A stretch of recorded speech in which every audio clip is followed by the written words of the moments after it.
should have known better than to accept a private tutoring job that paid 3 times my usual rate. But when you're a 29-year-old adjunct professor at Yale drowning in student loans and surviving on ramen noodles, you don't ask questions when opportunity knocks. Or in this case, when opportunity sends a sleek black town car to pick you up from your cramped studio apartment in New Haven. The driver didn't speak, not a single word during the entire 40-minute drive to the waterfront district. He just held the door open, nodded once, and drove like he was transporting nuclear codes instead of a linguistics professor, clutching a worn leather satchel full of Italian grammar books. I should have been nervous. The address alone should have sent me running back to my safe, boring life of conjugating verbs for undergraduates who couldn't tell the difference between passato prossimo and imperfetto. But I'd convinced myself this was just another eccentric, wealthy client who wanted to impress his business associates with authentic Italian pronunciation. I'd taught dozens of them over the years, lawyers preparing for vacations in Tuscany, doctors wanting to read Dante in the original language, opera enthusiasts who butchered every area they attempted. This would be no different, I told myself as the car pulled up to a converted warehouse that looked like it belonged in an architectural magazine. All glass and steel and money. I was so incredibly, dangerously wrong. The moment I stepped into the penthouse office, I knew I'd made a terrible mistake. The space was too quiet, too controlled. Men in expensive suits lingered near the windows, trying to look casual but watching everything with predator eyes. The art on the walls wasn't purchased for aesthetic pleasure. It was investment, power, a reminder of wealth that could buy anything. Or anyone. And then I saw him. Dominic Salvatore sat behind a desk made of some dark wood that probably cost more than my annual salary, reading something on his tablet with the kind of focus that made the entire room hold its breath. He was younger than I expected. 35 maybe. Dark hair swept back from a face that belonged on ancient Roman coins. Sharp cheekbones. A jaw that could cut glass. Eyes the color of espresso that hadn't looked up yet, but somehow seemed aware of every single molecule in the room. He wore his power like other men wore cologne. Subtle, expensive, impossible to ignore. Miss Brennan. His voice carried the faintest trace of an Italian-American accent, smoothed by expensive education, but not quite erased. Thank you for coming.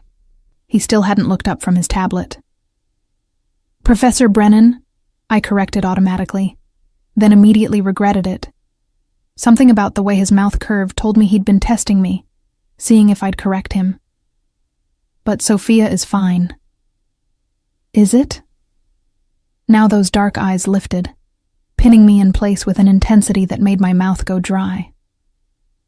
I find that American women say things are fine when they mean precisely the opposite. And I find that men who refuse to make eye contact during introductions are either incredibly rude or incredibly arrogant. The words escaped before my brain could stop them. Sometimes both. The room went completely silent. Even the men by the windows stopped pretending not to listen. Then Dominic laughed. Actually laughed. A real sound that transformed his entire face from intimidating to devastating. I like you already, Professor. Please, sit. I sat. Mostly because my knees had stopped working properly. For the next hour, I learned that Dominic Salvatore was exactly the kind of student who made teaching both exhilarating and exhausting. He was brilliant, picking up grammatical structures with ease. His pronunciation was nearly perfect, probably from growing up hearing Italian at home. But he questioned everything, challenged every rule, found exceptions to every pattern I presented. Why does bellow change to bell before certain consonants? He asked, leaning back in his chair with the confidence of someone who'd never been told no in his entire life. Because Italian likes things to sound beautiful, I explained, falling into my teaching rhythm. It's euphonic. Phonetic flow matters more than strict grammatical logic sometimes. So the language breaks its own rules for aesthetic pleasure. His eyes never left mine. How very Italian. There was something underneath his words. An implication I couldn't quite grasp. Like he was speaking 2 languages at once, and I was only fluent in one of them. 3 weeks into our sessions, I still hadn't figured out what Dominic Salvatore actually did for a living. Import-export, his assistant had said when booking the lessons. But nobody needed this level of security for importing wine and olive oil. The men who guarded his building wore suits that concealed weapons with practiced ease. His phone calls, always taken in another room, lasted exactly 4 minutes. Never more, never less. And then there were the visitors who arrived after our lessons ended. Men in designer suits who looked like they'd watched too many mob movies and decided to commit to the aesthetic. Women who dressed like they were attending Fashion Week, but moved like trained athletes. Everyone who entered his orbit treated him with a mixture of respect and fear that made my academic instincts scream warnings I was too stubborn to heed. The university benefit gala was supposed to be my night off, a chance to wear the one good dress I owned and pretend I belonged among Yale's elite donors. Instead, I spent the evening watching my department chair fawn over potential benefactors while I nursed a single glass of mediocre champagne and calculated how early I could leave without being rude. Professor Brennan. I turned too fast, nearly sloshing champagne on my dress. Dominic stood behind me wearing a tuxedo that probably cost more than my car. Which wasn't saying much, since my car was a 15-year-old Honda that made concerning noises whenever it rained. "What are you doing here?" I asked, abandoning all pretense of professional courtesy. "Yale is very grateful for my family's charitable contributions." That slight smile again. The one that suggested he found the entire world amusing but would never explain the joke. "You look surprised, Professor. Did you think I spent all my time conjugating verbs?" "I think you spend all your time doing things you'll never tell me about," I said before I could stop myself. The champagne was clearly stronger than I'd thought. His eyes darkened with something I couldn't name. "Very perceptive. This is why you're an excellent teacher." We stood there, surrounded by Yale's finest, and the air between us crackled with a tension that had nothing to do with irregular verb patterns. The music from the string quartet seemed distant, underwater. Everyone else might as well have disappeared. "Your pronunciation is improving," I said, desperately searching for safe ground. "But you're still adding that American R sound to words that should end softer." "Show me." He stepped closer, close enough that I could smell his cologne. Something expensive and probably Italian and completely unfair. "Correct me, Professor." It was a challenge. A dare. And I'd never been good at backing down from dares. "Amore," I said softly, demonstrating the proper pronunciation. The R is barely there. It's more of a suggestion than a sound. "Amore," he repeated, his eyes locked on my mouth as he shaped the word. "Like that? Better, but still too hard." Without thinking, I reached up and touched his jaw, adjusting the position like I did with struggling students. Softer. Let the word float out. The moment my fingers made contact with his skin, everything changed. The heat of his jaw beneath my fingertips. The way his breath caught, so subtle I might have imagined it. The complete stillness that came over him, like a predator deciding whether to pounce or retreat. "Amore," he whispered, and this time it was perfect. This time it was dangerous. I dropped my hand like I'd been burned. Yes, exactly like that. "And what about curse words, Professor?" He was still standing too close, invading my space with casual authority. "You've been very careful to keep our lessons appropriate. But I grew up hearing my nonna curse in Sicilian. I want to know if I'm remembering correctly." "I don't teach profanity." My voice came out steadier than I felt. "But you know it. Not a question, a certainty. Your grandmother was Sicilian, yes? From Palermo." How did he know that? I'd never mentioned my grandmother, never discussed my family history. Catania, actually. Catania. He tasted the word, rolled it around. Beautiful city, dangerous families, old feuds that never die. His smile held secrets I didn't want to understand. "So you do speak Sicilian, not just Italian." They're not the same language. I was retreating into academic facts, using knowledge as armor. Sicilian has different grammar, different vocabulary. It's a distinct linguistic system. I know. He leaned in, his mouth near my ear, close enough that I could feel his words against my skin. Teach me something inappropriate, Professor. Something your nonna taught you when you were too young to understand why it was forbidden. My heart hammered against my ribs. Every instinct screamed at me to step back, to maintain professional boundaries, to remember that this man was dangerous in ways I couldn't begin to comprehend. Instead, I lifted my chin and met his eyes. Why? Because I want to hear forbidden things in your voice. His honesty was more dangerous than any lie could have been, because I want to know what you sound like when you stop being proper. The music swelled around us. My department chair laughed too loudly at something a donor said. The champagne bubbles in my glass had long since gone flat. Vaffanculo, I whispered in perfect Sicilian, the profanity my grandmother used to mutter under her breath when she thought I wasn't listening. Go fuck yourself. Dominic's eyes widened. Then he threw his head back and laughed with such genuine delight that several people turned to stare.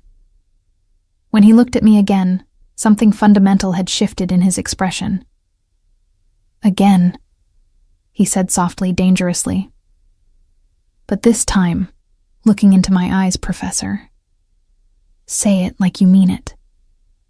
I should have walked away, should have made some excuse about needing to network or finding the restroom, or literally anything that would have extracted me from this moment. But there was something in Dominic Salvatore's eyes that made walking away impossible. A challenge, a recognition. Like he'd just discovered I was fluent in a language he'd thought was his alone. You understood me. It wasn't a question, but I said it anyway, buying time while my brain tried to catch up with my mouth. Every syllable. He was still smiling, but there was something predatory in it now, something that made me hyper-aware of how isolated we were despite being surrounded by hundreds of people. Your grandmother taught you well. That's not textbook Sicilian. That's street dialect. Catania East Side, if I'm not mistaken. My throat went dry. How do you know things? He plucked the champagne glass from my hand and set it on a passing waiter's tray without breaking eye contact. It's my job to know things, Professor. Languages, dialects, where people come from, and what they're trying to hide. He leaned closer, his voice dropping to a murmur that only I could hear. And you've been hiding your Sicilian very carefully, haven't you? Polishing your credentials with proper Tuscan Italian, teaching from textbooks, being respectable. Being Sicilian isn't something to hide. But even as I said it, I knew it was partially a lie. I'd spent my entire academic career downplaying my grandmother's influence, presenting myself as a scholar of standardized Italian, rather than someone who'd learned the language, listening to an old woman curse at the television and gossip with her neighbors in a dialect that sounded like music and violence in equal measure. No, Dominic agreed. But being Sicilian in certain circles means people make assumptions. And you're very careful about assumptions, aren't you, Sophia? The way he said my name made it sound like a secret. You want people to see Professor Brennan, Yale credentials, published research, proper grammar. You don't want them to see the girl who grew up in a 3-room apartment in Providence listening to her nonna tell stories about the old country that probably shouldn't have been shared with a child. My heart was pounding so hard I was certain he could hear it. You investigated me. Of course I investigated you. He said it like it was obvious, like having a background check run was just part of accepting a tutoring position with him. I investigate everyone who enters my life. It's how I stay alive. He paused, letting that sink in. The question is, Professor, why didn't you investigate me? Because I'd been naive. Because I'd needed the money. Because some part of me had wanted to believe in the fairy tale of a generous client who simply loved languages and had money to spare. I know who you are, I said quietly. It was partially true. I'd pieced together enough from overheard conversations and carefully worded news articles. Import-export was code for shipping. Shipping was code for controlling everything that moved through the ports. And controlling the ports on the East Coast meant you were either incredibly legitimate or incredibly not. Do you? His eyes searched mine, looking for fear, perhaps, or judgment. And yet you keep coming back. Keep teaching me. Keep sitting across from me 3 times a week and correcting my pronunciation like I'm just another student. You are just another student. But we both knew it was a lie. I'm really not. He was so close now that I could see tiny flecks of gold in his dark eyes, could smell the expensive cologne, and underneath it something else. Something that reminded me of my grandfather's study. Leather and tobacco and old wood. I'm the man who controls half the shipping on the East Coast. The man whose family has had ties to Sicily for 4 generations. The man who can't afford to mispronounce a single word when I'm negotiating with families who still remember every slight, every insult, every broken promise from 70 years ago. The truth settled between us like broken glass, sharp and impossible to ignore. You don't need Italian lessons, I said slowly. You need to sound like you're from there, like you belong. Very good, Professor. He reached up and tucked a strand of hair behind my ear, the gesture so casual and so intimate that it froze me in place. I need to sound like a man whose blood is Sicilian, not American. I need to negotiate in Catanese dialect with families who don't trust anyone born outside Palermo. I need to understand every nuance, every hidden meaning, every cultural reference that could mean the difference between a successful deal and a war. His hand dropped away, but I could still feel the ghost of his touch. And I need someone who understands both worlds. Someone educated enough to explain the grammar, but street enough to teach me how to curse properly. I'm not street. The protest sounded weak even to my own ears. Your dissertation was on code switching in immigrant communities. He definitely investigated me thoroughly. You wrote 30 pages on how Sicilian immigrants in Providence maintained their dialect while adopting English, creating a hybrid language that allowed them to navigate 2 cultures simultaneously. You interviewed your own family members, recorded your grandmother. His eyes softened slightly. You are exactly street enough, Professor. You just pretend you're not. The gala continued around us. Waiters circulated with champagne and hors d'oeuvres. The string quartet launched into something by Vivaldi. My department chair was probably wondering where I'd disappeared to. And none of it mattered, because Dominic Salvatore had just stripped away every careful layer I'd built around myself and seen exactly who I was underneath. What do you want from me? I asked. The same thing I've wanted since you walked into my office and corrected me within the first 5 minutes. He smiled, and it was dangerous and honest and completely disarming. I want you to stop pretending. Stop teaching me from textbooks. Teach me the way your grandmother taught you, with stories and curses and all the messy, complicated, beautiful things that don't fit into neat grammatical boxes. That's not how I teach. Then change how you teach. It wasn't a request. Because this proper, polite, academic approach isn't working for either of us anymore, is it? He was right. God help me. He was right. For weeks, I'd been feeling the frustration build during our lessons, the way he'd learn the proper form and then immediately ask about the street version, the way he'd push against every rule, wanting to know not just how things were said, but why. The way he'd watch me when I slipped, when I forgot to be Professor Brennan and became Sophia, whose grandmother used to swat her with a wooden spoon while teaching her that certain words were only for adults. If I do this, I said carefully, if I teach you the way you're asking, we need boundaries. Name them. We keep it professional. This is still a tutoring arrangement. Nothing more. Something flickered across his face. Amusement, maybe. Or recognition of a challenge. Agreed. What else? You tell me the truth about why you need this, not vague references to business deals. The real reason. He considered this for a long moment. Around us, the gala continued its elegant charade. But in our small bubble of space, the only thing that existed was this negotiation. This moment of dangerous honesty. "There's a family in Palermo," he finally said. "The Cozzolinos. They control the western ports of Sicily.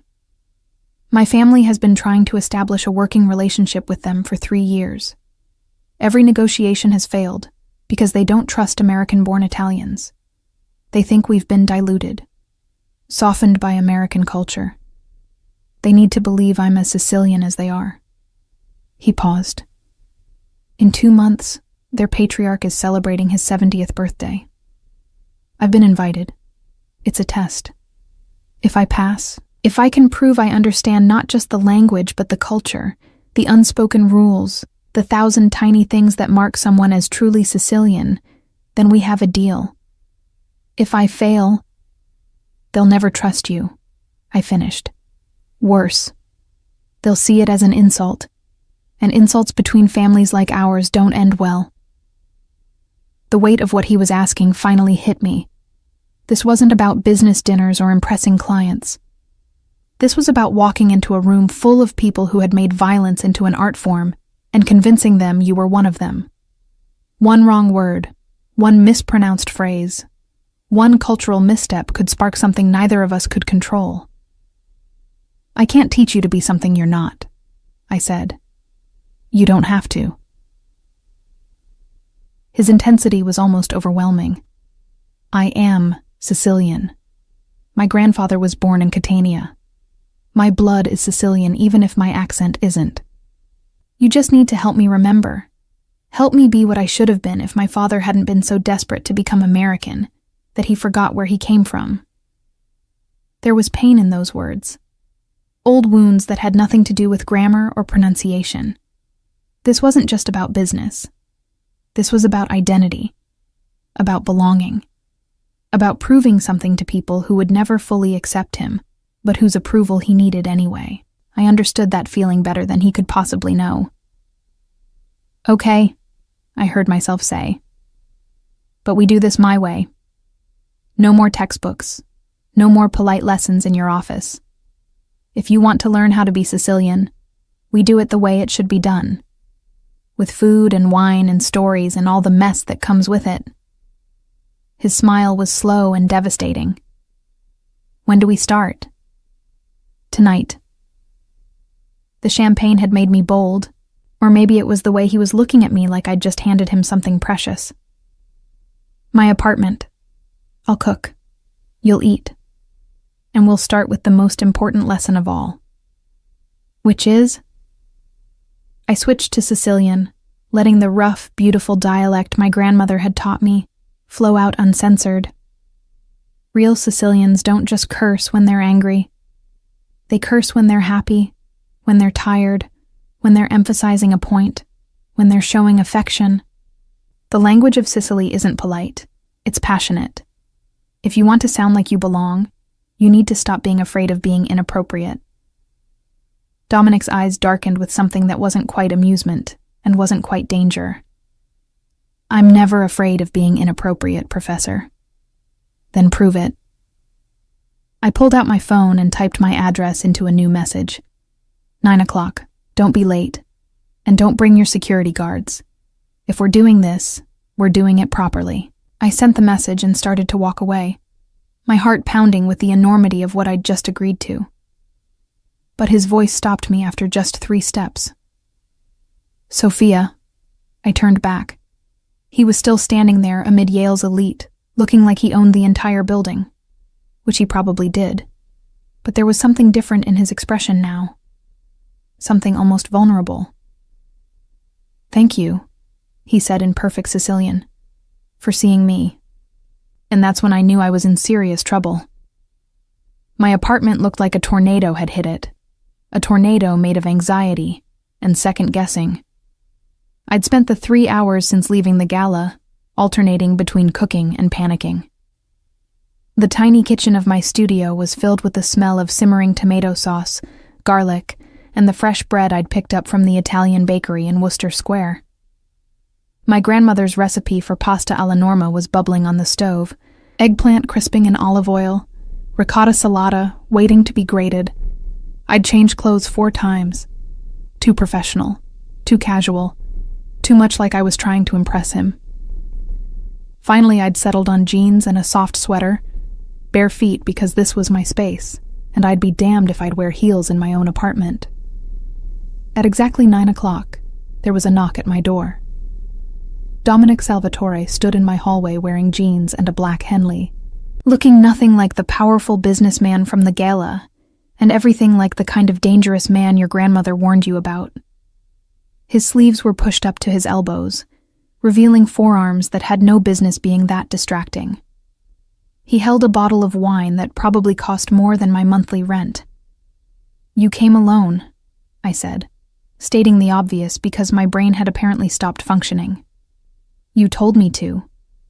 He glanced past me into my tiny studio, taking in the open kitchen, the futon that doubled as my couch, the desk covered in papers and books, the single window with its view of the parking lot. If he was judging the massive downgrade from his penthouse, his face didn't show it. "It smells like my grandmother's kitchen in here." Something in his voice made my chest tight. "Come in." He stepped inside, and the apartment immediately felt smaller. Not claustrophobic exactly, but charged, like we'd crossed some invisible line by doing this here, in my space, without the buffer of offices and professional distance. "Wine?" I took the bottle from him and tried not to think about how my hands were shaking slightly. "This is a 2015 Nero d'Avola. You know your Sicilian wines." "My grandfather taught me." He was watching me move around the kitchen with an intensity that made my skin prickle. "He said a man who doesn't know wine doesn't know Sicily." I poured 2 glasses and handed him one. Our fingers brushed, and I pretended not to notice the jolt that went through me. "Your grandfather sounds like a wise man." "He was a monster." Dominic said it casually, taking a sip of wine. "Brilliant. Loyal. Would kill anyone who threatened his family without hesitation. But also a monster." He met my eyes over the rim of his glass. "That's something Americans don't understand about Sicilian families. We don't separate the good from the bad. We accept that people are both." I stirred the sauce, needing something to do with my hands. My grandmother used to say the same thing. She'd tell these stories about her father like he was a hero and a villain in the same sentence. I never understood it growing up. And now? Now I understand that survival means being complicated. I plated the pasta, the ritual of serving food grounding me, that the people who protected you sometimes did terrible things to do it, that love and violence can exist in the same action. I handed him a plate. "Sit. Eat. Tell me about your grandfather." We sat on my futon couch, plates balanced on our laps, and for the first time since I'd met Dominic Salvatore, we didn't talk about grammar or pronunciation or business. We talked about family, about grandparents who'd carried Sicily with them across an ocean and planted it in American soil, watching it grow strange and twisted, but still recognizably Sicilian. "My grandfather came over in 1952, Dominic said, twirling pasta around his fork with practiced ease. "Landed in New York with nothing but the clothes on his back and connections to people who'd left Catania a decade earlier. Within 5 years, he controlled 3 docks. Within 10, he was negotiating with families in Manhattan like an equal." "How?" I asked, genuinely curious. Because he never forgot where he came from. Dominic set his plate aside, the food mostly eaten. He spoke Sicilian at home, cooked Sicilian food, celebrated Sicilian holidays, married a Sicilian girl whose family came from the same neighborhood in Catania as his. He became successful in America, but he never became American. Not in the ways that mattered. "And your father?" Something dark crossed Dominic's face. "My father wanted to erase everything Sicilian about himself, changed his name from Salvatore to Salvo for a while, until my grandfather threatened to disown him, refused to speak Italian at home. Sent me to boarding school. Tried to make me into some kind of American success story. He laughed, but there was no humor in it. He didn't understand that in our world, forgetting where you come from is the fastest way to lose everything. But you didn't forget. No. His eyes found mine. I learned to code switch, as you would say. I can be American Dominic when I need to be. Proper pronunciation. Business school vocabulary. All the Polish my father paid for. But underneath, I'm still Sicilian. I just forgot how to show it. He leaned forward, elbows on his knees. That's what I need from you, Sophia. I don't need you to teach me a language. I need you to help me remember who I am. The vulnerability in his voice undid something in me. This wasn't about business deals or impressing dangerous men anymore. This was about identity. About a man caught between two worlds and desperately trying to find his way back to one of them. Okay, I said softly. Then we start with stories. Real stories. Not grammar lessons disguised as conversation. I'll tell you one of my grandmother's stories, and you tell me one of your grandfather's. And we learn the language the way it's supposed to be learned, through living it. For the next 3 hours, my tiny apartment became a bridge between two versions of Sicily that had never met, but shared the same bones.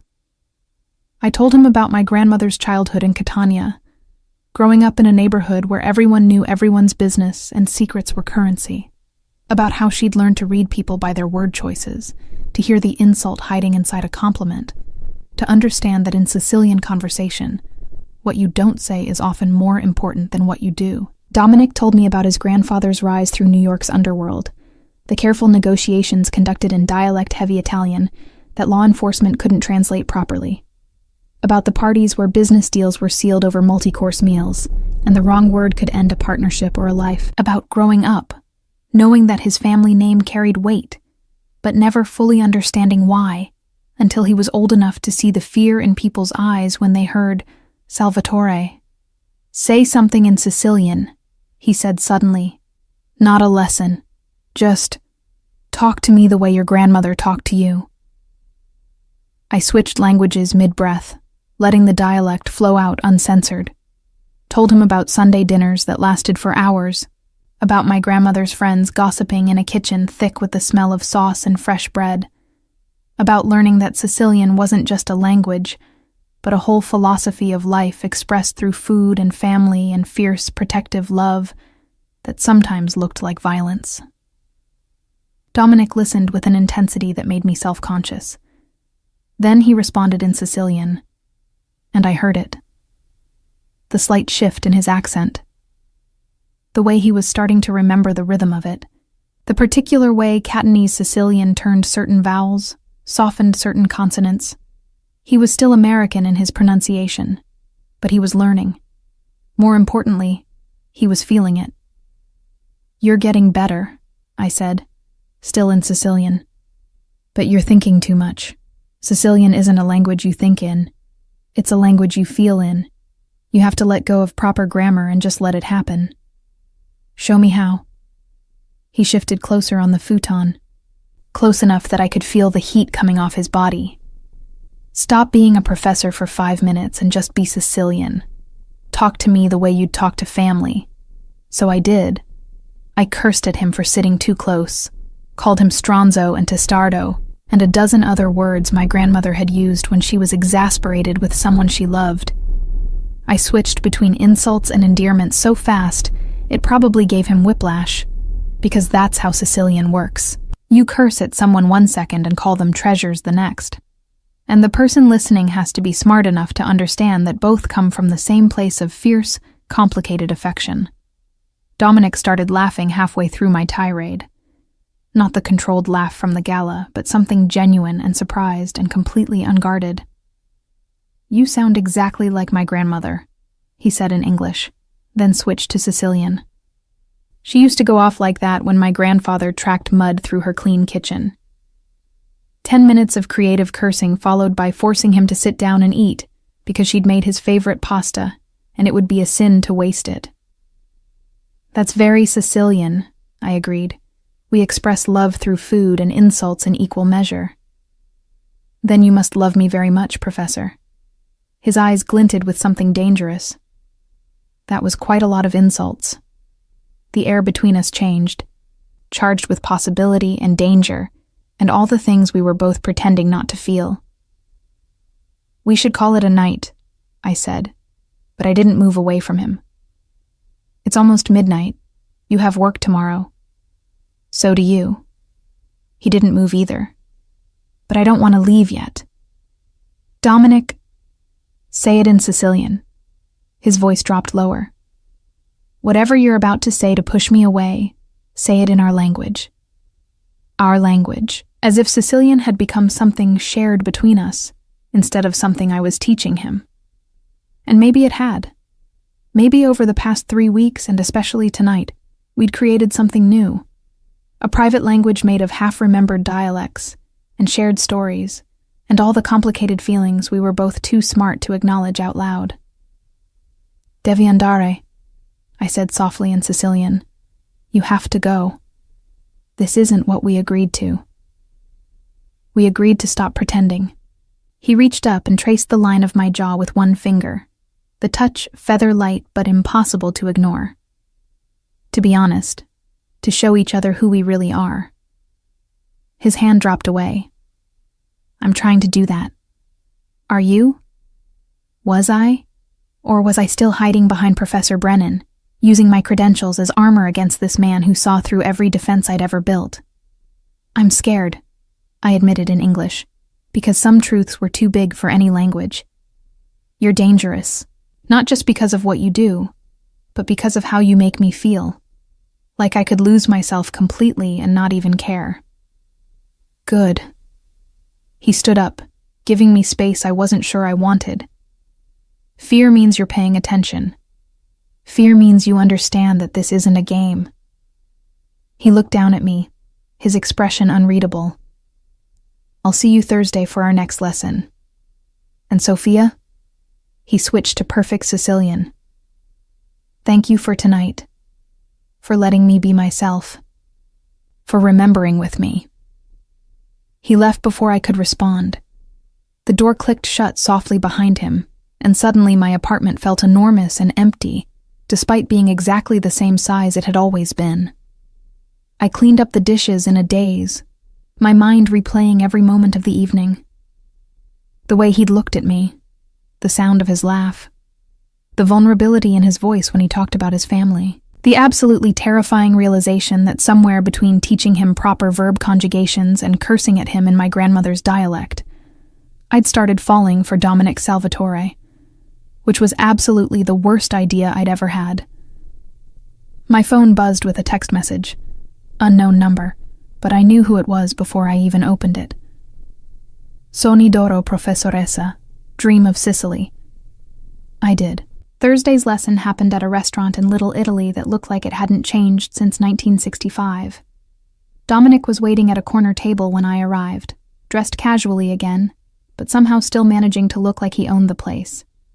Which, I was beginning to suspect, he probably did. This seems less than professional, I said, sliding into the chair across from him. You're the one who said we needed to learn through living. He poured me wine without asking. Consider this a cultural immersion exercise. My grandfather used to bring me here when I was a kid. The owner's family is from Catania. If you want to test my Sicilian, there's no better place. As if on cue, an elderly man appeared at our table. He looked at Dominic with the kind of familiarity that came from years of association. Then his eyes slid to me with open curiosity. Domenico, he said in heavily accented English. You bring a girl here? This must be serious. This is my Italian teacher, Marco. Dominic's eyes danced with amusement at my expression. Professor Brennan from Yale. Marco's eyebrows shot up. Yale, eh? Smart girl. He switched to rapid-fire Sicilian. Too smart for you, probably. What does a professor want with a boy like you? I responded in the same dialect before Dominic could. I'm teaching him to speak properly instead of like an Americano who thinks he's Sicilian because his grandmother made good pasta. Marco's face split into a huge grin.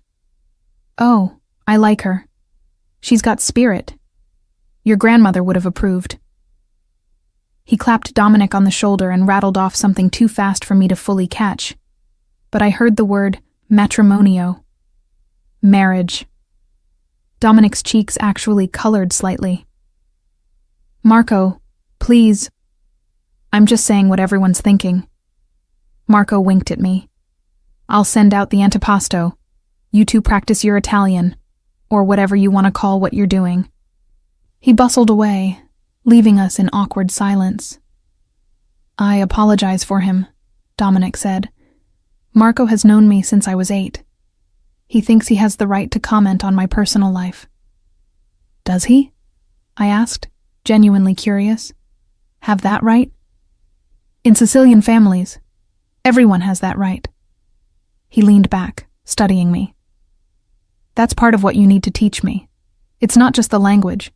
It's understanding that privacy doesn't really exist the way Americans think it does. Everything is family business. Everything is discussed. And refusing to discuss something is often more telling than any answer you could give. That sounds exhausting. It is. He smiled.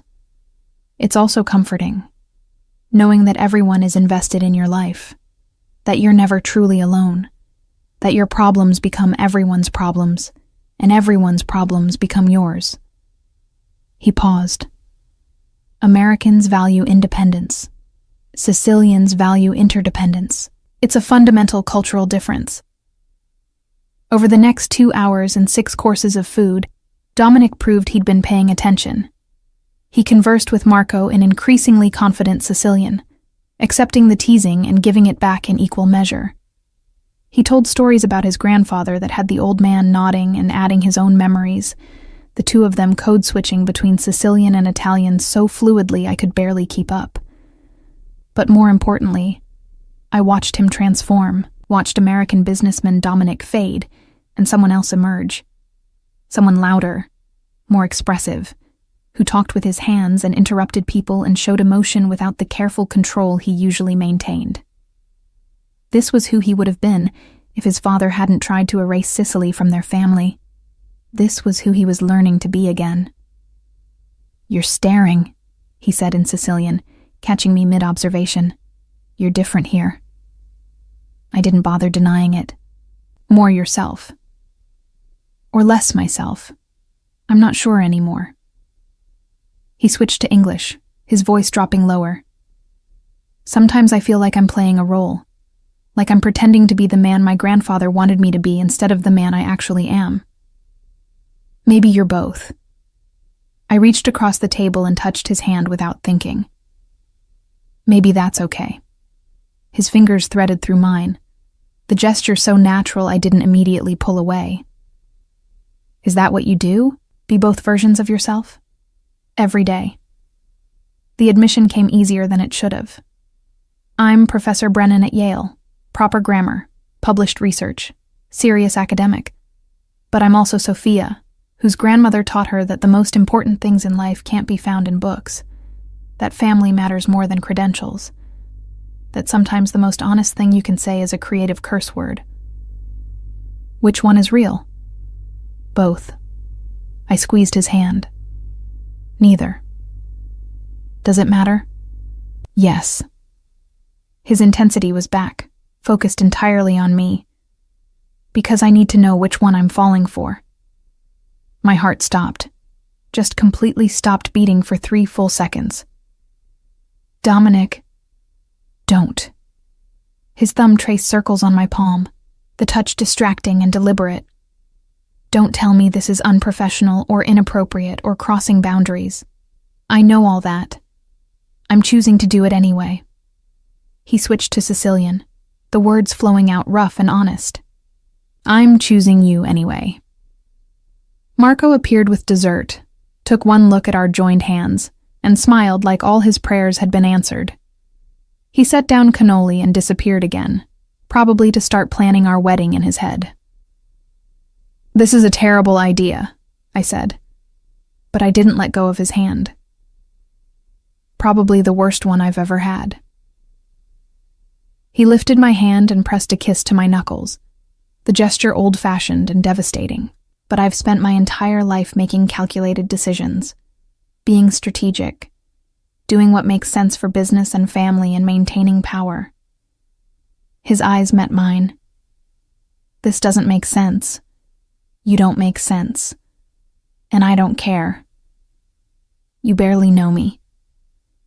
I know you're brilliant and stubborn and brave enough to curse at me in my own grandmother's dialect. I know you see me, really see me, in a way no one else does. I know that when you speak Sicilian, something in my chest tightens because it sounds like home. He was still holding my hand, still looking at me like I was something precious and dangerous. I know enough. And when you go to Sicily, I had to ask. Had to face the reality of what this was. When you meet with the Cozzolino family and convince them you're Sicilian enough to do business with them, what happens to this then? That depends. His voice was careful now, measured. Come with me. I actually laughed.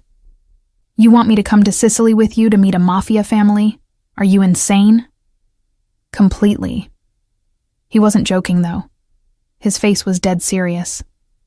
But think about it, Sophia. You're my teacher. It makes sense that you'd come with me to ensure my Italian is perfect for such an important meeting. No one would question it. Everyone would question it. Let them. He leaned forward. I'm asking you to come not because I need a teacher. I'm asking because I want you there. Because whatever happens with the Cozzolinos, I want to experience Sicily with someone who loves it the way I'm learning to love it again. Someone who understands what it means. It was romantic and absurd and potentially dangerous and absolutely insane. Every rational part of my brain screamed at me to say no, to end this before it went any further, to remember that I was an academic and he was a criminal, and there was no universe where this ended well. When? I heard myself ask. 6 weeks. His expression shifted, hope and triumph mixing. The patriarch's birthday party, 3 days in Palermo. I've already arranged for... Stop. I held up my free hand. If I'm going to do this insane thing, I don't want to know about the arrangements. I don't want to know about security or who you're meeting with or what business you're conducting. I'm going as your teacher, to help you with the language. That's all. We both knew it was a lie. But it was a lie we could both live with. Agreed. He signaled Marco for the check. But between now and then, we intensify the lessons. No more textbooks at all. I need to be fluent in Catanese Sicilian. I need to understand every cultural nuance, every unspoken rule, every... I know what you need. I finally pulled my hand away, needing distance to think clearly. And I'll teach you. But Dominic, this thing between us, we need to be clear about what it is. What do you want it to be? Honest question, deserved an honest answer. I don't know yet. I met his eyes, but I know I can't think clearly when you're touching me. So if we're going to do this, teach you to be Sicilian enough to walk into that birthday party and convince people you belong, we need boundaries. Name them. No more hand-holding. No more looking at me like that. No more calling me at midnight to practice pronunciation. I'd been pretending those late-night calls were professional, but we both knew better. We focus on the work.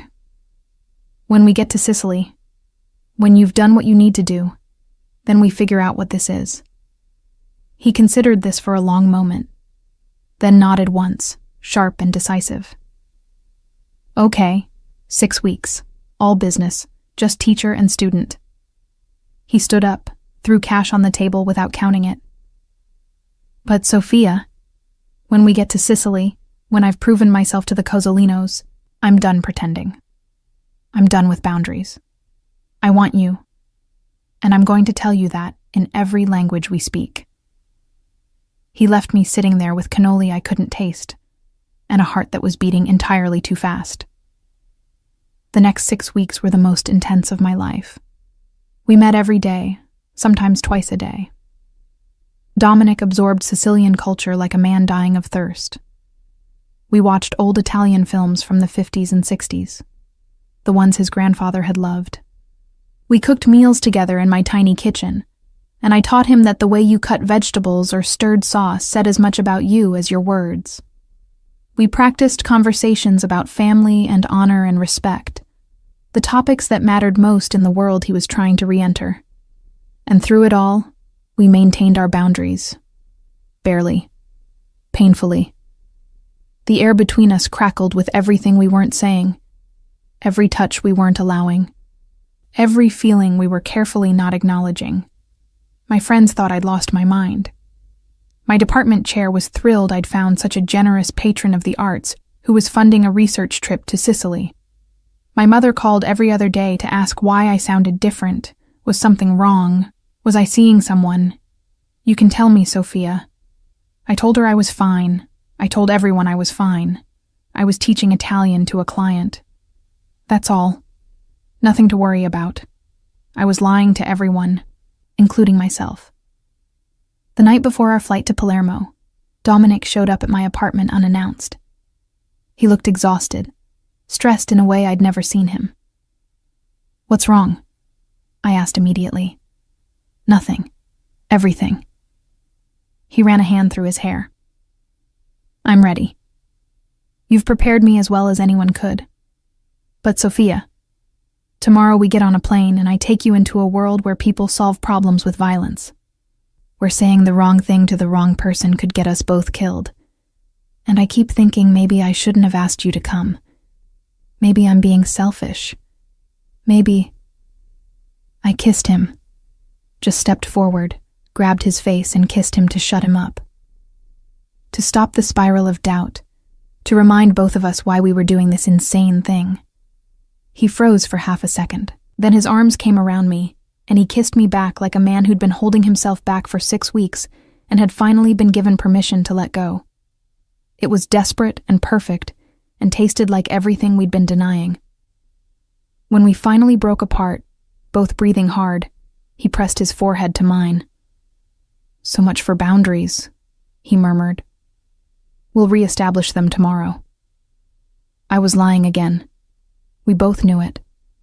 On the plane. After we land. Just, not tonight. Not tonight, he agreed, and kissed me again. We didn't sleep that night. We talked until dawn, switching between English and Italian and Sicilian, saying all the things we'd been carefully not saying for 6 weeks. And when the sun came up and it was time to head to the airport, something fundamental had shifted between us. We were still teacher and student. We were still navigating dangerous territory. But we were also something else now, something neither of us could name but both of us felt. The plane lifted off, carrying us toward Sicily and whatever waited for us there. Dominic reached over and took my hand. This time, I didn't pull away. Ready? He asked in Sicilian.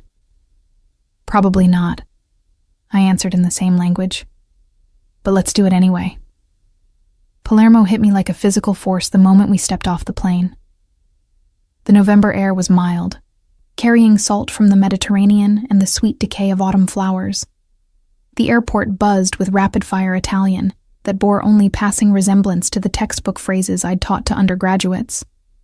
This was the real thing, messy and alive, and absolutely unforgiving of mistakes. Dominic's entire demeanor changed the moment we touched Sicilian ground. The American businessman I'd first met disappeared completely. In his place was someone I barely recognized. Looser, more animated, speaking in rapid Sicilian with the driver who picked us up in a sleek black Mercedes. He gestured with his hands when he talked. His laugh came easier. Even the way he held himself shifted, more comfortable in his own skin than I'd ever seen him. You're staring again, he said in Sicilian, catching me watching him as we drove through Palermo's chaotic streets. You're different here. I'd stopped pretending not to notice. It's like you shed a layer, or put one on. He was watching the city pass by with hungry eyes. My grandfather used to say that Sicily doesn't let you hide. Either you belong or you don't, and everyone can tell within 5 minutes of meeting you. He glanced at me.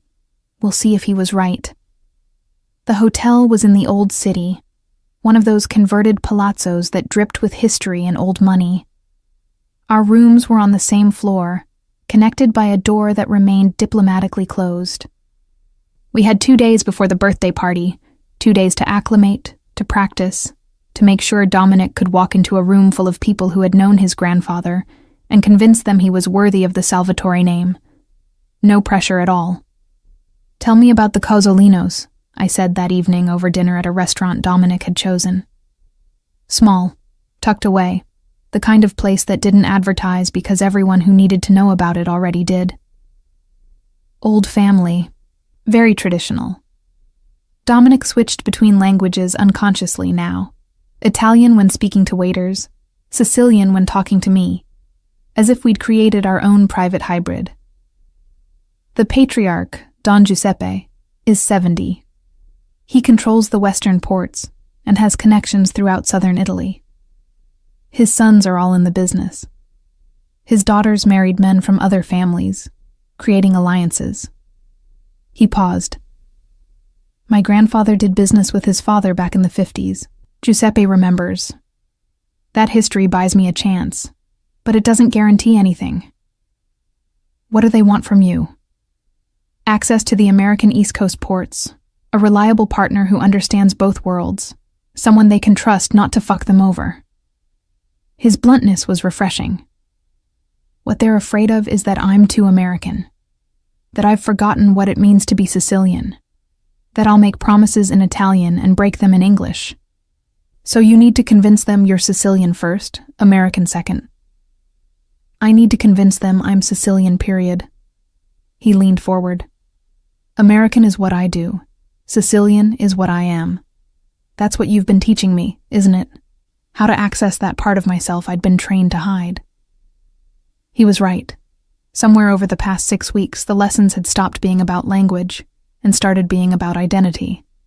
About helping Dominic Salvatore remember he wasn't just pretending to be Sicilian, he was Sicilian, raised by a grandfather who'd carried the culture across an ocean and tried to plant it in American soil, even as his own son had done everything possible to reject it. "Tomorrow," I said, "we visit your grandfather's neighborhood, where he grew up before he left for America. You need to see it, walk the streets, understand the world that shaped him. I already have someone arranged to show us." "No." I cut him off.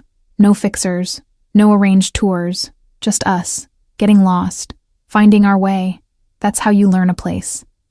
Not through careful planning, but through stumbling and recovering and paying attention." He looked at me for a long moment, then nodded. "Okay. We do it your way." The next morning, we took a cab to the neighborhood where Salvatore Sr. had grown up. Catania's eastern district, the part tourists didn't visit because it was too real, too poor, too honest about what life in Sicily actually meant for most people. The buildings were old, stacked close together, laundry hanging from balconies, old women sitting in doorways watching everyone who passed with eyes that missed nothing. "My grandfather lived right there," Dominic said, pointing to a fourth-floor apartment with peeling paint and a window box full of herbs. He told me stories about racing down those stairs to get to school, about his mother yelling at him in Sicilian to come back and finish his breakfast. We walked slowly, letting the neighborhood reveal itself. Kids played soccer in a narrow street, using buildings as goals. An old man sat outside a cafe, arguing politics with whoever would listen, his voice rising and falling in theatrical passion. Somewhere someone was cooking, the smell of tomato and basil and garlic floating out open windows. "This is what my grandfather missed," Dominic said quietly. "Not the place itself, but the feeling of it. The sense that everyone belonged to everyone else. That your life was woven into the fabric of your neighbors' lives whether you wanted it to be or not." He turned to look at me. "That's what was missing in America. We had the food and the language, but not the connection. Not the sense that we were part of something larger than ourselves. You can't recreate that. I said it gently. What your grandfather had here, what my grandmother had in her neighborhood, it doesn't translate. You can't just transplant a culture and expect it to grow the same way. I know. He started walking again. But you can honor it, understand it, carry it with you even if you can't fully live it. We spent the entire day wandering. Dominic stopped to talk with old men who remembered the Salvatore family, who had stories about his grandfather as a boy. He bought coffee from a tiny cafe that had been there for 70 years. He helped an old woman carry groceries up 3 flights of stairs and accepted her blessing in return, her Sicilian so thick I could barely understand it. And I watched him become someone different with each interaction. Not pretending, not performing, but remembering. Like he was a photograph slowly developing, the image that had always been there finally becoming visible. That night, back at the hotel, he knocked on the connecting door between our rooms. I opened it to find him standing there in a t-shirt and jeans, hair still damp from the shower, looking younger and more uncertain than I'd ever seen him. "Thank you," he said. "For today. For showing me how to stop performing and just be. You did that yourself." I leaned against the door frame. "I just got you out of your own way. Sophia." He said my name like a prayer. "Tomorrow I walk into that birthday party, and I convince Don Giuseppe and his family that I'm worthy of doing business with them. And I can do that because of you. Because you saw something in me I'd forgotten was there. Dominic, let me finish." He stepped closer, not touching me, but close enough that I could feel the heat of him. "Whatever happens tomorrow, whatever comes after, I want you to know that these past weeks with you have been the most honest I've been with anyone in years, maybe ever. You made me remember that being Sicilian isn't about where you were born. It's about how you carry yourself, how you treat people, how you honor the past while building something new." I reached up and touched his face, letting myself have this moment. Tomorrow, everything would change. Tomorrow, we'd step into his world fully and see if he could hold his own. But tonight, in this hotel in Palermo, we could just be 2 people who'd found something unexpected in each other. "Come here," I said, pulling him into my room. We didn't talk about what it meant. Didn't discuss boundaries or appropriateness or any of the things we probably should have addressed. We just held each other, sharing space and breath and the understanding that tomorrow we'd find out if everything we'd worked toward would be enough.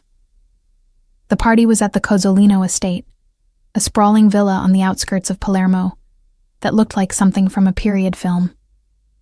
Security everywhere, polite but thorough. Cars lined the long driveway, expensive and understated. This wasn't a place for flashy displays. This was old money, old power, old rules. I dressed carefully in a simple black dress that was elegant without being attention-grabbing. Dominic wore a suit that probably cost more than my car, but he wore it like he'd been born in it. We'd gone over the key phrases one last time in the car. The proper way to address Don Giuseppe, the names of his children and grandchildren, the history between their families. "Ready?" I asked as we approached the entrance. "Ask me in Sicilian." "Sei pronto?" "I was born ready, Professoressa." He took my hand. "Stay close. Let me introduce you. These people need to understand you're important to me." The party was exactly what I'd expected and somehow more. 3 generations of Cozzolino family and their associates, all dressed in their finest, all watching with predator eyes as new arrivals were assessed and judged. The Don sat in a place of honor, a man in his 70s with the bearing of someone who'd commanded respect his entire life and expected nothing less. Dominic navigated it all perfectly. He greeted people in Sicilian, his accent flawless now, his body language matching theirs. He told stories about his grandfather that had old men nodding in recognition. He knew when to be serious, and when to laugh, when to speak, and when to listen. And when we finally approached Don Giuseppe, when the moment came that everything had been building toward, Dominic didn't hesitate. He spoke in pure Catanese Sicilian, the dialect his grandfather had spoken, paying respects and honoring the history between their families. He acknowledged the Don's position without diminishing his own, and then, in a move that made my heart stop, he told a story about his grandfather and the Don's father, something he'd learned from one of the old men in the neighborhood the day before, a detail that proved he'd done more than rehearse lines. He'd actually connected with his grandfather's world. Don Giuseppe's face remained impassive throughout. Then, slowly, he smiled. "You have your grandfather's eyes," he said in Sicilian, and apparently his talent for remembering the important things. He glanced at me. "And who is this?" "Professor Sophia Brennan," Dominic said, pride clear in his voice. "She teaches Italian at Yale. She's been helping me remember how to speak properly." The Don looked at me with sharp eyes. "You teach this boy our language?" I reminded him he already knew it, I said in my best Sicilian. His grandfather taught him well. He just needed to remember. The old man laughed, a genuine sound that rippled through the nearby guests. "Smart girl. Beautiful, too. Your grandfather would have liked her, Domenico. She doesn't let you get away with anything." "No, sir," Dominic agreed. "She doesn't." We spent the next 3 hours at that party, and I watched Dominic Salvatore do the impossible. He walked into a room full of people who should have rejected him and made them accept him as one of their own. Not through force or money or power, but through understanding, through connection, through remembering what his grandfather had taught him about being Sicilian. Late in the evening, when most of the formalities were done and people had relaxed into genuine celebration, Dominic found me on the terrace overlooking the gardens. "We did it," he said quietly. "You did it," I corrected. "I just got you ready." "No." He took my hand. "We did it together. And Sophia? I don't want to stop. Not after tonight. Not ever." The next morning I woke up to sunlight streaming through hotel curtains and the sound of church bells somewhere in the distance. For a moment I forgot where I was, disoriented by the unfamiliar room, the quality of light, the way even the air felt different here. Then memory flooded back. Palermo, the party, Don Giuseppe's acceptance, Dominic's hand in mine as we'd left the villa, both of us knowing something fundamental had shifted, but neither willing to name it yet. My phone showed a message from Dominic. "Coffee? My room. We need to talk." I showered quickly, threw on jeans and a sweater, and knocked on the connecting door between our rooms. He opened it immediately, looking like he'd been awake for hours. 2 espresso cups sat on the small table by the window, steam still rising. "You're nervous," I observed, accepting the coffee he handed me. "Terrified." He said it with a slight smile, but I could see the truth in his eyes. Last night went better than I could have hoped. Don Giuseppe pulled me aside before we left. They want to do business. Real business. The kind of partnership my grandfather spent 20 years trying to build. That's good, isn't it? That's what you wanted. It's what my family needs. He set his cup down and turned to face me fully. But it means I'll be spending significant time here, in Sicily, building relationships, learning the business on their terms. It could be months before. He stopped, running a hand through his hair. "I'm trying to figure out how to ask you something without sounding completely insane." Too late for that. But my heart was hammering in my chest because I knew what was coming. Had known since that moment on the terrace last night, when he'd said he didn't want to stop. "Come back with me to New Haven. Pack up your apartment. Request a leave of absence from Yale." The words came out in a rush. "Come back here with me, not as my teacher, as whatever we are, whatever we're becoming. Help me navigate this new world." Stay with me. I should have said no. Should have explained all the reasons why this was impossible. My career, my students, the dissertation I still needed to defend, the fact that I barely knew him despite the intensity of the past 6 weeks, the reality that he was asking me to upend my entire life for something that might crash and burn within months. Instead, I heard myself say, "For how long?" Hope flared in his eyes. "However long you want. A month, a year, forever. I'll take whatever you're willing to give me." Dominic, I know it's insane. I know I'm asking too much. But Sophia, last night when we walked into that party together, when I introduced you and watched those men assess you and realize you weren't just some pretty American I'd brought along, that you actually understood our culture, our language, our way of thinking. He stepped closer. I realized I don't want to do this without you. Not the business, not Sicily, not any of it. You barely know me. But it was a weak protest and we both knew it. I know you're brilliant and stubborn and brave enough to tell me when I'm wrong. I know you code switch between 3 versions of yourself depending on who you're talking to, and they're all honest. They're all you. I know you curse at me when you're frustrated and it sounds like poetry. I know. He cupped my face in his hands. I know enough. My students can be taught by someone else. You're an adjunct, Sophia. You said yourself the pay is terrible and they'll replace you within a week.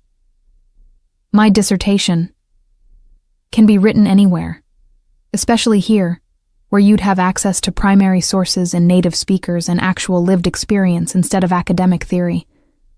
He had an answer for everything. Of course he did.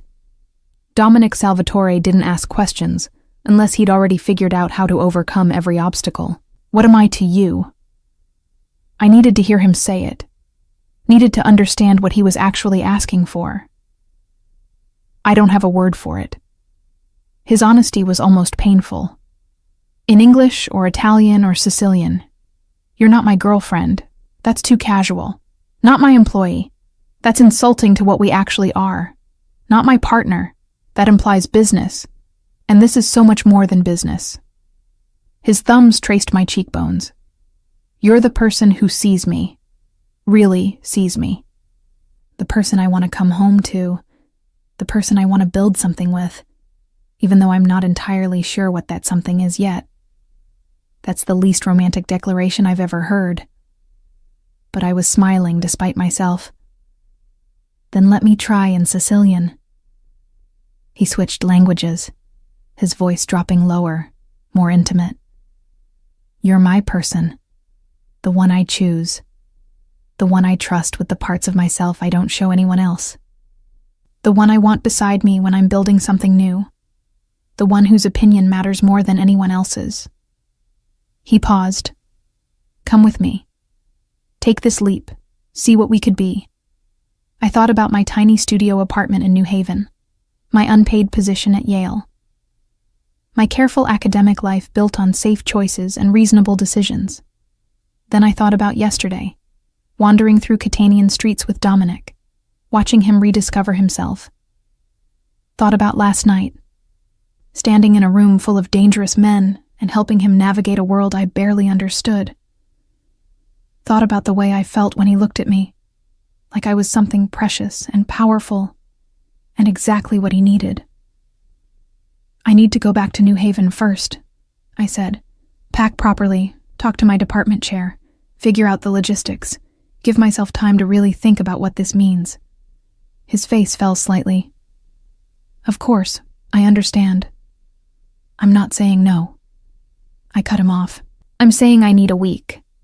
1 week to handle the practical matters and make sure I'm not making this decision just because I'm drunk on Sicilian air and good wine and the way you look at me. And after that week? He was holding his breath. After that week, if I still think this is a good idea, I'll come back. I kissed him softly.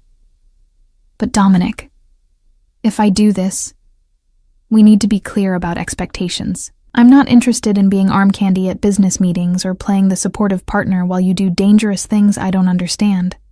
I need purpose, work, a reason to be here that isn't just you.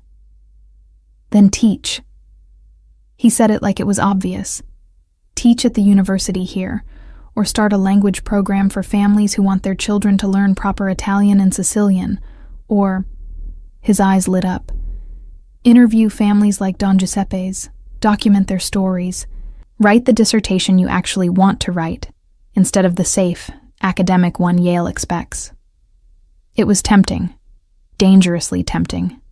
The kind of research that could actually mean something, instead of just adding another line to my CV. 1 week, I repeated. Let me go home and think. And if you change your mind in that week, if you realize this was just adrenaline and proximity and... I won't. His certainty was absolute. But take your week. Be sure. Because once you come back, I'm not letting you go easily. The week back in New Haven was surreal. My apartment felt smaller, shabbier, like I'd been gone for months instead of days. My department chair was surprisingly understanding about my request for a leave of absence, probably relieved to not have to find funding for another semester of my position. My friends oscillated between concern and excitement, unable to decide if I was making the best or worst decision of my life. My mother called 3 times a day. Sicily? With a man you've known for 6 weeks? Sophia Maria, have you lost your mind? Maybe I had. Probably I had. But for the first time in my very careful, very planned life, I was making a decision based on feeling instead of logic. And it felt terrifyingly right. I defended my dissertation proposal via Zoom from my apartment-turned-storage unit. The committee had questions about my sudden interest in fieldwork in Sicily. I explained that I'd discovered access to primary sources I hadn't known existed, that I wanted to document the linguistic evolution of Sicilian immigrant communities by studying the families who'd stayed in Sicily versus those who'd left. It was true, even if it wasn't the complete truth. They approved it, wished me luck, suggested I check in monthly with progress updates. That easily. My life in New Haven was packed into boxes and shipped to a storage unit. My car was sold to a grad student who was thrilled to get it despite the concerning noises. My lease was terminated. Everything I owned fit into 3 suitcases. On the 7th day, I boarded a flight back to Palermo. Dominic was waiting at the airport. He'd clearly been there for a while, judging by the empty espresso cup in his hand and the tension in his shoulders. When he saw me, his entire face transformed. "You came back," he said in Sicilian. "I came back," I agreed in the same language. He pulled me into his arms right there in the arrivals terminal, in front of everyone, and kissed me like a man who'd been holding his breath for a week and could finally breathe again. "I have something for you," he said, when we finally broke apart. He pulled out a small box, not a ring box, something else. Inside was a key. "It's to an apartment in the old city. 2 bedrooms, so you can have space for an office. Walking distance to the university. Month-to-month lease so you can leave if you decide this was a terrible idea." "You rented me an apartment?" I didn't know whether to be touched or insulted. "I rented us an apartment." His correction was gentle. "I'll stay in my place, or I'll stay with you, whatever you're comfortable with. But I wanted you to have space that's yours, so you never feel trapped, so you always have the option to walk away if you need to." It was possibly the most thoughtful thing anyone had ever done for me. "Show me," I said. The apartment was perfect. Old building, modern updates, a balcony that looked out over red tile roofs to the Mediterranean beyond. The 2nd bedroom had a desk and bookshelves and everything I'd need for research and writing. The kitchen was small but functional. The whole place felt like possibility. "I love it," I admitted. "Good." He set my suitcases down. "Because I have a confession. I may have already told Don Giuseppe's wife that you're researching Sicilian family histories, and she's been calling every woman she knows to volunteer for interviews. I think you have about 15 appointments lined up already." I stared at him. "You did what? Created demand for your research?" He looked entirely unrepentant. "Sophia, you're brilliant. Your work matters. These women have stories that deserve to be documented. I just facilitated the connection. You manipulated the situation." But I was smiling despite myself. I created an opportunity. He pulled me close. "There's a difference. Over the next 6 months, I discovered that life in Sicily was nothing like I'd imagined and everything I'd needed. I interviewed dozens of women from families like Don Giuseppe's, documenting how they maintained Sicilian language and culture across generations. Their stories were rich and complex and often darkly funny. These women who'd spent their lives beside dangerous men but wielded their own quiet power through family connections and cultural knowledge. My dissertation took shape in ways my Yale committee never expected. Instead of dry academic analysis, it became a living portrait of how language and identity intertwined, how women preserved culture even as their husbands and sons adapted to change, how Sicilian evolved in isolation versus in immigrant communities. Dominic built his business relationships, spending long days in meetings and negotiations that he never fully explained, and I never quite asked about. We'd established an understanding. I didn't inquire too deeply about his work, and he didn't censor himself when he needed to talk. Sometimes he came home tense and angry, switching between languages rapidly as he processed difficult conversations. Sometimes he came home triumphant, pulling me into his arms and spinning me around the apartment. We learned each other's rhythms, how he needed space after difficult meetings, how I needed quiet in the mornings before I could face human interaction, how we both reverted to Sicilian when emotions ran high, because somehow it was easier to be honest in a language that felt slightly removed from our everyday selves. "I have news," he said one evening in October, 6 months after I'd moved to Palermo. We were on the balcony, watching the sunset over the Mediterranean, drinking wine and speaking in our hybrid of Italian and Sicilian and English. "Good news or complicated news?" I'd learned to read his tone. "Both." He set his glass down. "The Cozzolinos want to expand the partnership, not just shipping, investment opportunities, real estate. It's everything my grandfather worked toward, everything my family needs." "That's wonderful. I meant it." "What's the complicated part?" "It means more time here, maybe permanent. Don Giuseppe suggested I consider making Sicily my home base rather than New Haven." He turned to look at me. "I told him I needed to discuss it with you first." My heart squeezed. 6 months ago, he'd made decisions and asked me to follow. Now he was consulting me, treating me as an equal partner in whatever this life was becoming. "What do you want?" I asked. "I want to build something here, not just business. A life. The kind of life my grandfather dreamed of, connected to Sicily, but not trapped by it." He took my hand. "But only if you want that too. Only if you can see yourself here long term." I thought about New Haven, about the academic career I'd put on hold, about the safe, predictable life I'd left behind. Then I thought about the past 6 months, the research that actually mattered, the women whose stories I was documenting, the community I'd found in this complicated, beautiful, dangerous place. The man who'd seen something in me I hadn't known was there, and helped me become it. "I need to defend my dissertation first," I said slowly. "Go back to Yale. Complete what I started. But after that?" I squeezed his hand. "After that, yes. We build something here together." His smile was brilliant. "When?" 2 months. I can be done in 2 months if I work hard." "Then I'm coming with you." He said it like it was obvious. "You came to Sicily with me. I can come to New Haven with you. Besides," his eyes glinted with mischief, I've never seen you in professor mode, defending your dissertation in front of your committee. I want to watch you be brilliant and terrifying in academic speak.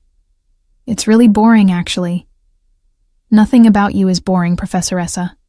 He pulled me onto his lap, and I want to be there when you prove to those people who underestimated you that you're exactly as brilliant as I've known you were from the moment you corrected my pronunciation within 5 minutes of meeting me. 2 months later, I stood in front of my dissertation committee at Yale, defending a project that was so different from what I'd originally proposed they'd needed 3 meetings just to figure out how to evaluate it. But the research was solid. The analysis was sharp. The stories I'd documented were powerful and moving and academically rigorous. Dominic sat in the back of the room, having flown in from Palermo specifically for this. He wore a suit, but he'd insisted on staying in character as Sophia's Italian client who funded her research, which made several of my committee members very interested in having similar clients.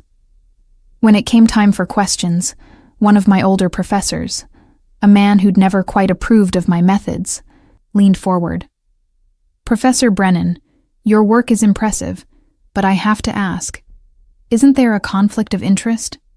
You're romantically involved with a man from one of the families you studied. How can we trust your objectivity? Before I could respond, Dominic stood up. In perfect academic English, he said, "If I may address that concern." The committee looked startled, but nodded.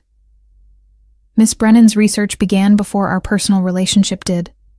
Every interview was conducted with proper academic protocols. Every conclusion she draws is supported by linguistic evidence and ethnographic data.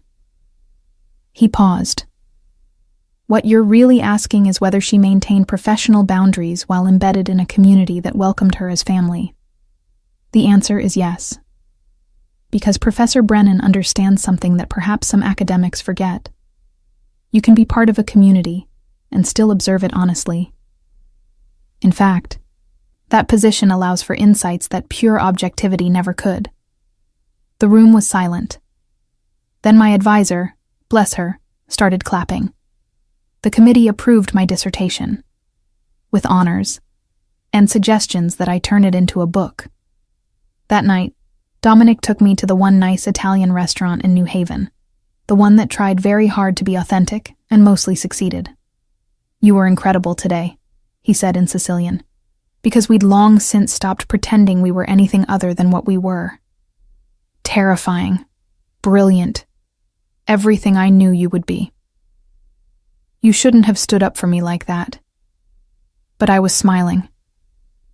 That's not how academic defenses work. I don't care how they work. He reached across the table and took my hand. I care about you, and anyone who questions your integrity is going to hear from me. Very Sicilian of you. I learned from the best. He was still holding my hand, his thumb tracing circles on my palm. Sophia, I need to tell you something, and I need to say it in Sicilian, because that's the only language that feels honest enough for this. He switched fully to the Catanese dialect my grandmother had taught me, the language that had brought us together. You taught me to remember who I am. You helped me find my way back to a part of myself I'd lost. You're the smartest person I know, and the bravest and the most stubborn. He smiled. And I love you. I've loved you since the night you cooked for me in your tiny apartment and cursed at me for sitting too close. I just needed to be sure before I said it. My throat tightened. You needed to be sure? That I wasn't just in love with the idea of you, that this was real and lasting and something I could build a life around. His eyes held mine. I'm sure. You make me want to be the man my grandfather hoped I'd become. Not through force or obligation, but because you make me believe that version of myself is possible. Dominic, I know you have concerns about what I do, about the world I live in, about the danger and the moral ambiguity and all of it. He squeezed my hand. I can't change that. It's who I am, who my family is. But I can promise that I will never lie to you. never put you in danger without warning, never ask you to compromise your principles for my convenience. I love you too, I said quietly, in case that wasn't obvious from me upending my entire life to move to Sicily with you. Say it in Sicilian. His voice was rough with emotion. Please. So I did. Told him in my grandmother's language that I loved him, that he was mine, that wherever he was building his life, I wanted to be part of it, that together we were creating something new, not purely Sicilian or American, but something hybrid and strong and entirely our own. He kissed me right there in the restaurant, in front of everyone, like a man who'd just been given everything he'd ever wanted. 3 weeks later, we were back in Palermo. But this time it was permanent. This time we were building something that would last. I turned my dissertation into a book, started teaching at the university, continued interviewing women whose stories deserved to be told, became part of the community in ways that surprised both of us. These families who'd accepted me first as Dominic's teacher, then as his partner, and finally as someone who belonged in her own right. And Dominic built his empire, not through violence or force, but through understanding, through bridging worlds, through remembering that being Sicilian wasn't about where you were born, but how you carried yourself, how you honored the past while creating something new. On our 1-year anniversary of that first night in my New Haven apartment, when he'd shown up asking for help, and I'd foolishly thought this would be a simple tutoring job, Dominic took me back to his grandfather's neighborhood in Catania. There's something I need to do, he said, and I want you with me. We climbed the stairs to his grandfather's old apartment, now occupied by a young family who'd heard the Salvatore name and welcomed us warmly. And there, in the tiny kitchen where his grandfather had learned to cook, where 3 generations of Sicilians had lived and fought and loved, Dominic got down on one knee. I should do this in English, he said, or proper Italian. Make it romantic and official. Then he switched to Sicilian. But this is the language that brought us together. The language you taught me to speak with my heart, instead of my head. So I'm going to ask you in the language that matters most. He asked me to marry him in perfect Catanese Sicilian, the dialect his grandfather had spoken, that my grandmother had taught me, that had become our private language for the most important truths. I said yes in the same language, because some things can only be said properly in the tongue your grandmother taught you, in the words that carry generations of love and stubbornness and fierce protective joy. We got married 6 months later, in a ceremony that blended American and Sicilian traditions, in ways that made both our families cry. Don Giuseppe came, bringing half of Palermo with him. My mother came, bringing her skepticism and gradually losing it as she watched me navigate these dangerous waters with confidence and joy. And my grandmother's ghost probably watched from wherever good Sicilian women go when they die, shaking her head and laughing at the mess her granddaughter had made of her careful, academic life. But it was a beautiful mess, the kind built on language and trust and 2 people who'd found each other across the gap between who they were supposed to be and who they actually were. The kind that starts with an insult muttered in Sicilian and ends with a life built in 2 languages, 3 countries, and infinite possibilities.